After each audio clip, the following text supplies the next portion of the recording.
अस्सलाम वालेकुम। Second year class आज हम पढ़ेंगे सूरह अल-बकरा की आयत नंबर 135 से। बिस्मिल्लाहिर्रहमानिर्रहीम। वक़ालू, और कहा उन्होंने, कूनू, हो जाओ, हुदन, यहूदी या नसारा, ईसाई, तहतदू, हदायत पालोगे। उन्होंने कहा कि यहूदी या ईसाई हो जाओ, हदायत पालोगे। कुल, कह दीजिए, बल्कि मिल्लत दीन इब्राहीम, इब्राहीम का, हनीफन, एक अल्लाह के हो जाने वाले। कह दीजिए कि बल्कि हम तो पैरवी करेंगे एक अल्लाह के हो जाने वाले इब्राहीम के दीन की। वह और माँ नहीं, काना था मिनल मुशरिकीन, मुशरिकीन में से, और वो मुशरिकीन में से नहीं था। इस आयत में अहले किताब के बातिल दावों की तरदीद है जो कहते थे कि सिर्फ यहूदियत और नसरानियत में शामिल होने से ही राह हिदायत और आखिरत में नजात का हुसूल मुमकिन है। इसके अलावा मंजिल मकसूद तक रसाई का कोई और वसीला नहीं है। लिहाजा इनके इस दावा का इब्ताल है कि आप फरमा दें कि हम तो हज़रत इब्राहीम अलैहिस्सलाम के पैरोकार हैं और उनके असल दीन हनीफ पर कायम हैं और वो मुशरिकीन में से ना थे। यहूद ने हज़रत उज़ैर अलैहिस्सलाम और नसारा ने हज़रत ईसा अलैहिस्सलाम को इब्नुल्लाह कहकर शिरक की राह इख्तियार की। मुशरिकीन अरब ने भी बैतुल्लाह में 360 बुत रखे हुए थे जो सरासर ज़लालत और गुमराही थी। लिहाजा इन तीन ग्रोहों में से कोई भी मिल्लत इब्राहीमी पर कायम नहीं रहा था। सिर्फ अहले इस्लाम ही इस दीन हक़ पर जो है वो कायम है।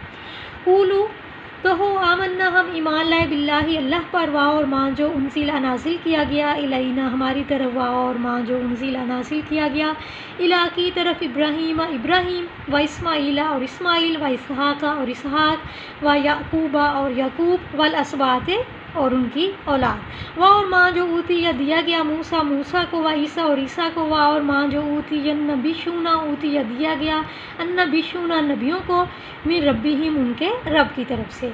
कहो कि हम ईमान लाए अल्लाह पर और उस पर जो हमारी तरफ नाजिल किया गया, और जो नाजिल किया गया इब्राहीम अलैहिस्सलाम और इस्माईल अलैहिस्सलाम और इसहाक अलैहिस्सलाम और याकूब अलैहिस्सलाम और उनकी औलाद पर, और जो मूसा अलैहिस्सलाम और ईसा अलैहिस्सलाम को दिया गया और जो नबियों को दिया गया उनके रब की तरफ से।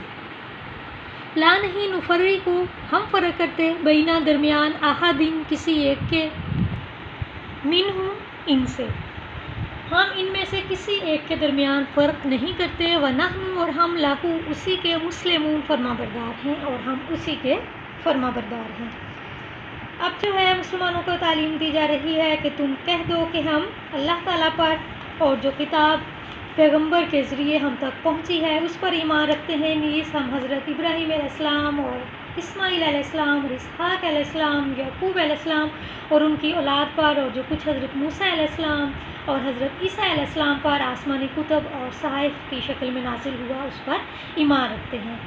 हम जो है वो इन नबियों के दरमियान बिलहास मुल्क, नस्ल और ज़माने कोई तफरीक नहीं करते। नबियों के दरमियान किसी किस्म का कोई फ़र्क नहीं रखते। तमाम के तमाम जो अम्बिया आए हैं वो अल्लाह की तरफ से हैं और तमाम के तमाम एक सदाकत और हक़ दाई थे, और हम जो है वो इन सब पर ईमान रखते हैं और उनके दरमियान किसी किस्म की कोई तफरीक जो है वो नहीं रखते, और हम जो है वो अल्लाह के ही जो है वो फरमाबरदार हैं। फ़ाइन, पस अगर, आमनु, वो ईमान लाएँ, बिमिस्ली, ईमानित उसके, माँ जो, आमन तुम ईमान लाए, बिही, साथ इसके, फ़क़द इह्तदौ, तो पास उन्होंने हदायत पाली। व और इन, अगर तवल्लौ, वो फिर गए, फ़इन्नमा, बस बेशक, हम वो, फ़ी में शिकाकिन, ज़िद पर हैं, और अगर वो फिर गए तो वो ज़िद पर हैं। फ़सयक्फ़िकाहु मुल्लाहु, बस अल्लाह तुम्हारे लिए उनके मुकाबले में काफ़ी है। व हुवस समीउल अलीम, और वो सुनने वाला और जानने वाला है। अब इस आयत में मुसलमानों से खिताब है कि अगर ये मुनकरीन अहले किताब तुम्हारी तरह ईमान लाएँ तो वो भी दुरुस्त ईमान की बदौलत निजात के मुस्तहिक़ होंगे, वरना इतनी वाज़ेह हदायत और दलाइल के बाद भी इनकार करेंगे तो उनकी मुखालफत बुराई मुखालफत है, महज़ ज़िद और हठ धर्मी कर रहे हैं। लिहाजा आप जो पैगंबर से कहा जा रहा है कि आप दुश्मन की क़ुव्वत और जो मुखालिफ हैं आपके मुखालफत कर रहे हैं उनकी परवाह ना करें, बल्कि तबलीग दीन जारी रखें। अल्लाह ताला जो है वो आप सल्लल्लाहु अलैहि वसल्लम का मुहाफ़िज़ व निगहबान है, और वो सब बातों को सुनने वाला और नियतों के अहवाल को जानता है। अल्लाह हाफ़िज़ व नासिर।